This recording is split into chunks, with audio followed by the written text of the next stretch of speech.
Shalom, shalom bien-aimés, que le Seigneur Dieu vous bénisse abondamment. C'est avec plaisir que nous nous retrouvons encore sur ces plateformes pour vous parler encore de la part de Dieu. Mais aujourd'hui, je suis venu vraiment vous donner un message ou essayer de partager avec vous un message ou un sujet que je dois partager avec vous qui dit comment faire un bon choix dans le mariage.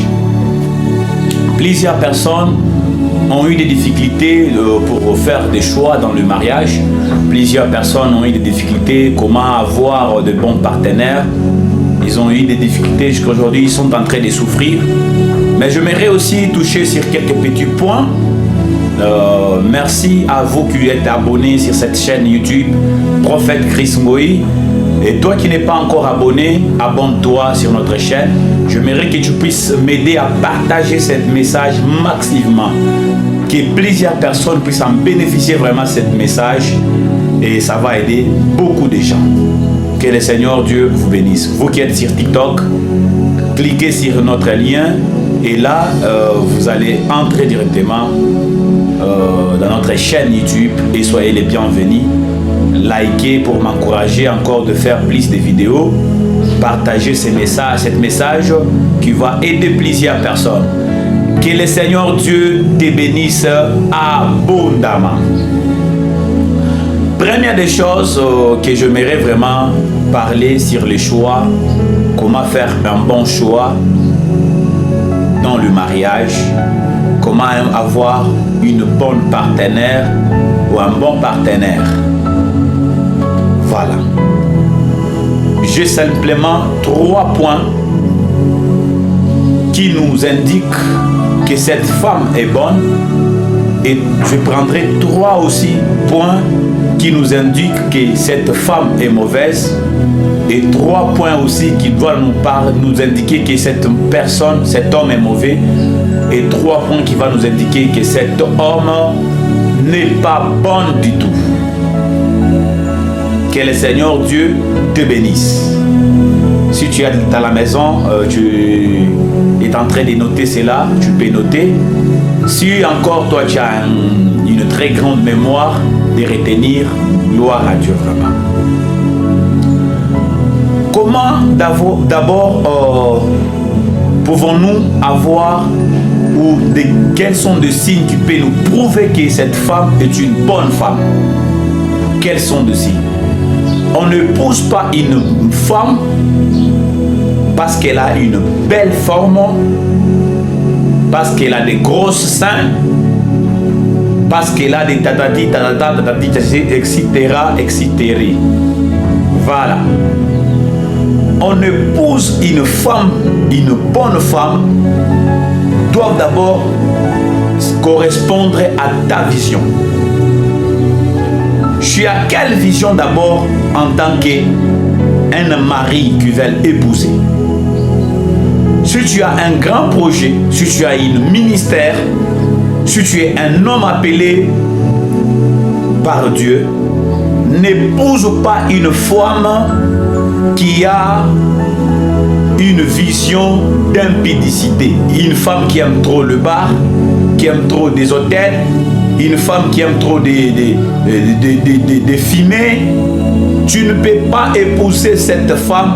Cela est une première erreur qui font en sorte que nous tombons sur des mauvaises personnes et notre mariage est gâché déjà.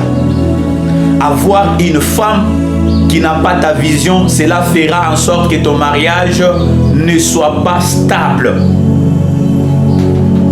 Une femme est là pour accompagner son mari.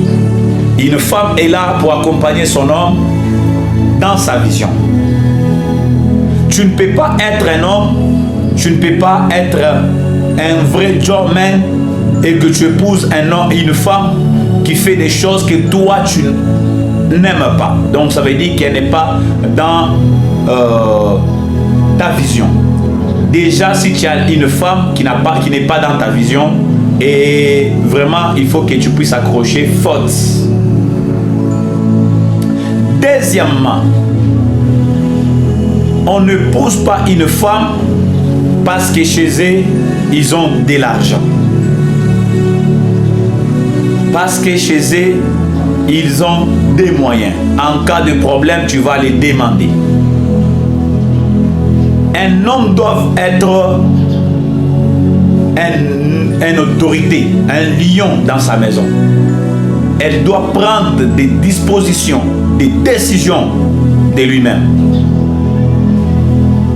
Alors, l'argent aussi a un autre pouvoir qui est en train de faire en sorte que nous, aujourd'hui, dans notre société, aujourd'hui, dans notre situation citoyenne, qu'on puisse avoir des problèmes encore. On ne pousse pas une femme à cause de l'argent. Ça, c'est un deuxième point. Le troisième point, on ne pousse pas une femme qui n'a pas quelque chose dans sa tête. L'éducation, mes frères, l'éducation est une grande chose. Vous savez, chers frères, chers hommes, chers serviteurs de Dieu, lorsque vous épouserez une femme qui a la tête vide, dans sa tête il n'y a rien, cela sera aussi affectera aussi vos enfants que vous aurez mis au monde. Une femme impolie, on ne l'épouse pas. Une femme impolie, on ne l'épouse pas.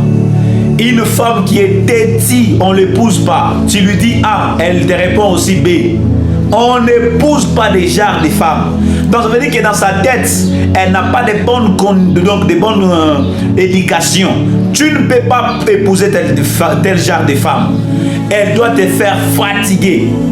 Chaque jour où tu reviendras au travail, elle aura des choses bizarres. Elle commencera à te raconter des choses bizarres. Épouser des femmes qui ont la tête bien faite. Je ne dis pas les femmes qui ont étudié, mais je dis les femmes qui raisonnent mieux. Les femmes qui ont une compréhension mieux dans leur tête. Tu lui dis ça, et elle comprend simplement et elle exécute cela. Cela est une bonne femme. Une bonne femme, tu lui dis, je vais te gifler, elle te répond aussi, moi aussi. Ce n'est pas une bonne femme. Cela est une mauvaise femme. Ne l'épouse pas. Vous savez, quand vous épouserez des genres de femmes, tu verras même dans tes enfants, il y aura de tels comportements. Parce que nos enfants doivent hériter ce qui vient de leurs parents. Alors si ta femme, elle est impolie, tes enfants aussi seront impolis. Parce que plusieurs des femmes, c'est eux qui restent avec les enfants pour les surveiller. Et quelles sont les notions que ta femme doit donner à ses enfants? Ta femme donne des notions de critiquer, d'insulter ses parents, de parler de la sorcellerie à toute ta famille et à tes enfants. Non, la femme doit protéger chaque enfant, de ne pas se mêler dans des conflits parentaux. Donc, les conflits des parents, voilà. Cela est une bonne femme. Si tu trouves une femme qui a la tête bien faite, l'éducation bien complète, même si tu vas ajouter aussi ce que tu dois aussi ajouter comme éducation, mais elle a quand même déjà l'éducation, respecter un homme, donc obéir à un homme, faire la volonté de l'homme. C'est très important, cher homme. Ouvrez vos têtes. Cela te fera un bon homme et tu auras une bonne choix. Pour les femmes, j'en finisse par là. Et une femme qui a contraire de ces trois indications, sache mieux, ce n'est pas une bonne femme à épouser. Ce n'est pas une bonne femme à épouser. Une femme matérialiste, c'est elle que je disais, on n'épouse pas une femme parce que tu as de l'argent ou ils ont de l'argent. Voilà. Je reviens chez les femmes. Que le Seigneur vous bénisse aussi.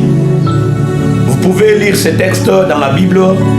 1 Corinthiens chapitre 7, le verset 39. La Bible dit, une femme est liée à son mari lorsqu'il est vivant. Il sera libre lorsque son mari sera morte. Chère sœur, chère maman, cher enfant de Dieu, je suis en train de vous dire ceci. Chers mariés ou fiancés, si vous entrez dans le mariage, d'abord je parle aux mariés, si vous entrez dans le mariage, vous êtes condamné et lié à cet homme jusqu'à la mort. Oui, vrai ou faux? Vrai. Tu ne peux pas quitter ton mari pour aller coucher avec un autre mari tant que tu es dans ton mariage. Ça va t'apporter des malédictions, ça va t'apporter des blocages financiers, ça va t'apporter beaucoup de maladies d'abord. Et il y aura beaucoup de désordre dans ton couple. Pourquoi? Parce que tu es allé coucher avec un autre homme. Car c'est la femme qui reçoit des énergies. Et si tu reçois des énergies positives, cela créera encore des choses positives dans ta famille, dans ton couple. Que le Seigneur te bénisse encore. Comment une femme doit découvrir que cet homme est son homme, cet homme l'aime beaucoup? Je dois parler aussi sur 3 points. Un homme qui t'aime beaucoup, il doit te protéger. Un mari qui t'aime beaucoup, il doit te protéger. Peu importe d'abord tes fautes et quoi qu'on soit, il doit d'abord te protéger en public et en secret, il doit vraiment te gronder pas mal. Un homme qui ne protège pas sa femme en public ne l'aime pas. Je répète la phrase, un homme qui ne protège pas sa femme en public ne l'aime pas. Il faut avoir un homme, si tu es devant sa famille, il est capable de te protéger. Non, maman, je n'aime pas ça, je n'aime pas ça. Non seulement toi, tu as un homme là, si on t'acquit seulement, ta femme avait fait ceci, et l'homme prend maintenant de quoi? Prend le défense de sa famille. Non, je connais ma grande sœur, elle l'a dit frère, je connais ma maman. Il y a d'autres belles mères qui sont vraiment la jalousie, qui ont un mauvais cœur. Il y a des belles sœurs qui ont la jalousie parce que toi tu fais porter ta femme mieux et qu'ils ne sont pas mieux. Ils veulent qu'ils puissent commencer à contrôler ta maison. Premier point, protège ta femme en public, mais en secret tu vas la gronder, la corriger aussi. Cela prouve que l'homme que tu as t'aime beaucoup. Deuxième point, pour avoir un homme qui t'aime ou un homme que tu dois te marier avec lui, ne te marie pas à un homme qui t'achète des cadeaux à chaque moment. Un homme qui t'achète des cadeaux, il est en train de te flatter pour quelque chose ou pour quelques intérêts. Après que ces intérêts puissent finir, et l'homme doit quitter et l'homme doit partir. Mais très cher, vous les capricieuses, moi j'aime ça, moi j'aime ça, moi j'aime ça. C'est ton problème. Hein? Moi je fais que parler la vérité. Un homme qui t'aime ne doit pas te flatter, il doit te dire la vérité. Il doit te dire la vérité. Il doit te dire ce que tu dois faire, ce qu'il n'aime pas. Les hommes qui vous flattent avec des cadeaux, les hommes qui vous flattent avec des choses, sache mieux qu'ils crachent quelque chose dans leur dos. Ils ont des choses qu'ils sont en train de cacher. Troisième point, voilà. Pour identifier un bon mari, voilà. Tu dois identifier une bonne mari par les inquiétudes. Comment tu le fais en tant qu'un homme? Tu passes toute ta journée sans penser à ta femme. Tu passes toute ta journée sans penser à celle qui s'appelle la chair de tes chairs, les os de tes os. Un homme qui ne s'inquiète pas de toi, il n'est pas un bon mari pour toi. Un homme qui ne s'inquiète pas de ta santé, il n'est pas un bon partenaire pour toi. Un bon homme doit s'inquiéter pour sa femme. Est-ce qu'il t'a déjà écrit pendant la journée? Est-ce qu'il t'a demandé comment tu vas pendant la journée? Est-ce qu'il t'a demandé quoi qu'on sort pendant la journée? Ceci est une bonus que je voudrais ajouter. Chez chaque homme, une quatrième indice, je vais vous ajouter. Chaque homme doit prendre soin de sa femme. Pour les femmes, je vous dis. Comment tu dois être un homme et que tu acceptes que ta femme t'appelle avec les unités qu'elle a achetées? Tu ne sais pas d'où ça provient. il faut que vous preniez soin de vos femmes. Tu dois t'occuper massivement avec ta femme. Lorsqu'il te demande des mégas, en voilà. Lorsqu'il te demande ceci, en voilà. C'est pour la fidélité, qu'elle ne soit pas mal à l'aise, qu'elle ne te trompe pas. Si vous commencez toujours à dire ceci, cela, n'accepte pas en tant qu'un gentleman, en tant qu'un homme, hein, que ta femme puisse acheter des mégas elle-même. Que le Seigneur te bénisse, que Dieu te bénisse. C'est que je me conclure avec: le mariage est un contrat que vous devez mieux lire pour mieux signer cela. Alors, est-ce que tu as mieux compris ces conseils?